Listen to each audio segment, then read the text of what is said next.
Karenanya jangan coba-coba menyalahkan golongan mayoritas. Mengapa?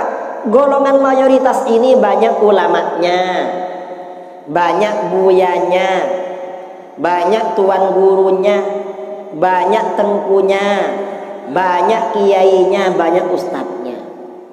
Karena memang banyak mayoritas ulama memang ahlus sunnah wal jamaah. Ajaran-ajaran yang diamalkan di dalam ahlus sunnah wal jamaah, dalil-dalilnya selalu kuat.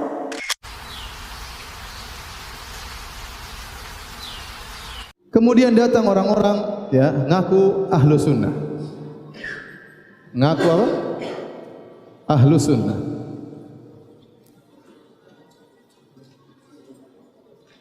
Saya bilang nama ahlus sunnah wal jamaah ini nama yang mulia. Nama yang mulia. Nama ini bukan untuk mentazkiyah diri, bukan. Bukan kalau saya katakan saya ahlus sunnah berarti saya mentazkiyah diri saya, tidak. Sebagai nama pembeda. Sebagai nama pembeda daripada kelompok yang lainnya. Sama seperti kita Islam beda dengan Yahudi, Nasrani dan agama yang lain. Sama. Ahlus sunnah disebut ahlus sunnah, penamaan tersebut untuk membedakan antara ahlus sunnah dengan ahlul bid'ah, antara firqah najiyah dengan firqah yang halikah. Jadi tujuannya disebut ahlus sunnah adalah untuk membedakan, karena di zaman tersebut banyak bidah-bidah, maka harus dibedakan. Seperti perkataan Ibnu Sirin disebut oleh Imam Muslim dalam Muqaddimah Sahih Muslim. Waktu mereka menyebutkan hadis, maka Ibnu Sirin berkata, "Sammulana rijalakum." Sebutkanlah rawi-rawi hadis ini. Kalau ini dari ahlus sunnah, yunzur ila ahlus sunnah, fayuqbal hadithuhu. Kalau ini perawinya ahlus sunnah, diterima hadisnya. Kalau perawinya ahlul bidah, ditolak. Kenapa? Karena di zaman periwayatan hadis tersebut mulai muncul ahlul bid'ah. Maka perlu ada nama yang bedakan antara ahlus sunnah dengan ahlul bid'ah. Perlu ada. Nah sekarang semua orang ngaku-ngaku ahlus sunnah. Ya. Maka perlu ada orang, para ulama bikin nama baru, namanya apa? Salafiyin atau salafiyun, manhajus salaf. Dan mereka tidak berani menamakan diri mereka manhajus salaf. Karena mereka tahu konsekuensinya kalau bilang manhajus salaf harus ada salafnya.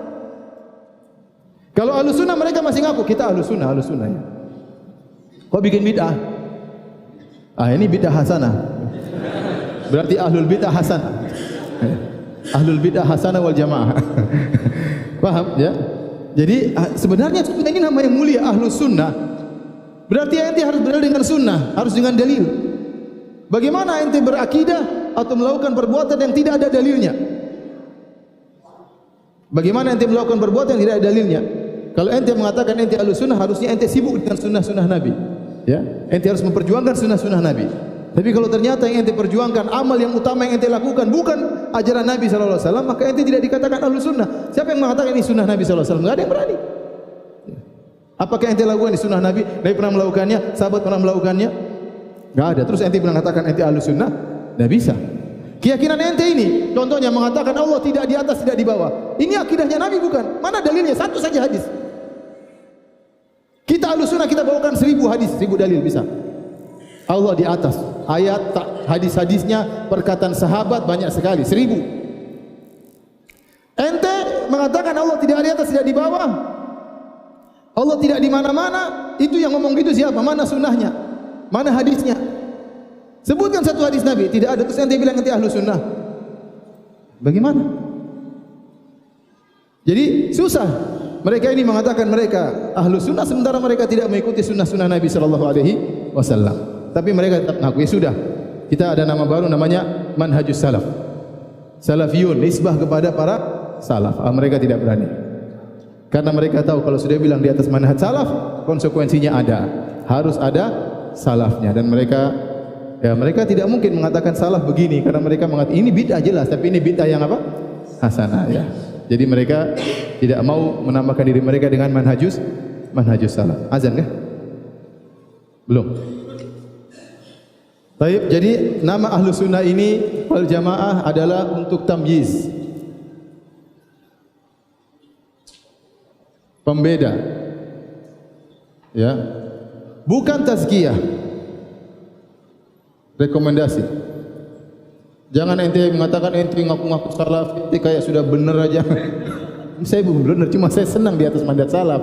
Saya bukan mengatakan saya salafi berarti saya mau surga, bukan ada begitu. Saya salafi untuk membedakan saya tidak seperti mereka. Manhaj saya berbeda dengan apa? Mereka. Maksudnya manhaj salaf yaitu berusaha mengikuti apa? manhajus salaf. Ya.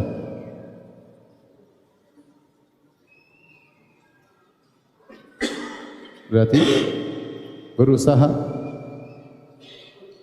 meniti jalan para salaf secara umum, terutama tidak.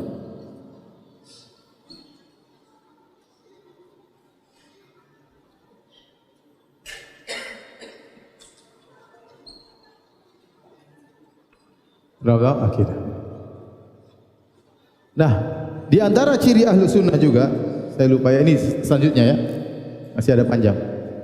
Sudah azan belum? Mereka mengimani semua dalil, tidak ada yang ditolak sama sekali. Kalau antum perhatikan sebagian ahlul bidah, ternyata mereka mengimani sebagian dalil, mereka tolak sebagian dalil, dan itu bukan akidah ahlu sunnah. Ahlu sunnah semua dalil mereka datangkan dan mereka beriman dengan semua dalil tersebut. Dapat ente dapat ya Khawarij, mereka beriman sebagian dalil yang mengatakan seakan-akan mengkafirkan, sementara dalil yang menunjukkan tidak kafir mereka sembunyikan. Itu manhajnya Khawarij. Sebaliknya Murji'ah, mereka mendapati dalil-dalil yang seakan-akan orang bermaksiat tidak masalah, ya. Seperti hadis wa in saraq wa in zana wa in saraq, apakah dia beriman? Muslim dia, meskipun berzina, meskipun mencuri, kata Nabi ya dia masih muslim. Ah, ini ada dalilnya. Ya, zina, mencuri enggak ada masalah, masih apa?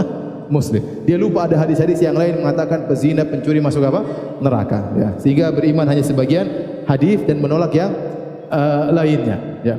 Sama Qadariyah, mereka hanya mengambil sebagian dalil-dalil yang seakan-akan mendukung mereka, sementara hadis-hadis yang lain yang banyak ayat-ayat mereka takwil, mereka tolak, dan itu ciri-ciri ahlul bid'ah. Adapun ahlus sunnah wal jamaah, mereka mengimani semua dalil dan mereka mengkompromikan dalil-dalil tersebut dan mereka tidak mempertentangkan dalil-dalil tersebut. Kemudian mereka meyakini dalil yang sahih, yang sharih tidak akan bertentangan dengan akal yang sehat. Ya, tidak akan bertentangan akal yang sehat. Makanya Ibnu Taimiyah menulis buku Dar'u Ta'arudil Aql wan Naql, menolak pertentangan antara akal dan dalil. Bahwasanya akal dan dalil yang beliau tulis kalau tidak salah 11 jilid menunjukkan bahwasanya akal dan dalil tidak bertentangan. Kenapa? Karena beliau membantah sebagian orang yang menolak ayat-ayat sifat karena pakai otak mereka. Ya, menolak ayat sifat pakai otak mereka. Menurut mereka tidak masuk akal, Allah tidak boleh begini, Allah tidak boleh begini, Allah tidak boleh bersuara, macam-macam, sehingga mereka tolak pakai akal mereka. Maka dibantah oleh Ibnu Taimiyah rahimahullah taala, ya, dalam 11 jilid, dan diringkas oleh Ibnu Qayyim rahimahullah taala dalam bukunya yang sangat menakjubkan, yaitu Sawa'iqul Mursalah.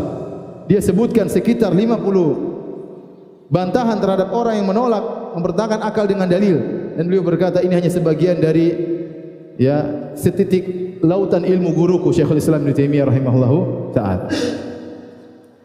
Kemudian, maka kalau ada dalil yang menyelisih akal, maka yang dicurigai adalah akal, karena dalil yang benar, yang sahih, benar-benar dari Nabi, benar-benar dari Allah Subhanahu wa taala, tidak mungkin bertentangan dengan akal. Kalau kelihatannya bertentangan, maka yakinlah akal kita yang bermasalah. Akal kita yang bermasalah, pemahaman kita yang tidak sampai, dan Allah berfirman, "Wa ma utitum minal ilmi illa qalila." Dan kalian tidak diberi ilmu oleh Allah kecuali hanya sedikit. Silakan azan dulu.